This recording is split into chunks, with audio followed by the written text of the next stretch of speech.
जय शिवराय मित्रांनो, उद्याची 31 ऑक्टोबर आणि 1 नोव्हेंबर मराठवाड्यामध्ये आणि विदर्भामध्ये अनेक ठिकाणी शेतकऱ्यांना कापूस वेचणीसारखी कामे करता येतील।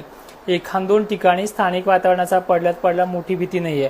मात्र पश्चिम महाराष्ट्र आणि खानदेशामध्ये धुळे, नंदुरबार, नाशिक क्षेत्र, छत्रपती संभाजीनगरचा पश्चिमेकडील भाग, अहिल्यानगर मोजक्या ठिकाणी गोयना पण पश्चिमेकडील भागांमध्ये, पुण्यामध्ये काही ठिकाणी, सांगली, सोलापूरमध्ये भाग बदलत पद्धतीने सटकारे बिटकारे, तसेच जे काही तुळजापूर आहे, बीड जिल्ह्याचे पश्चिमेकडील भाग आहेत आणि अहिल्यानगरच्या उत्तरेकडील भागांना देखील तो पाऊस ऍक्टिव्ह असणार आहे।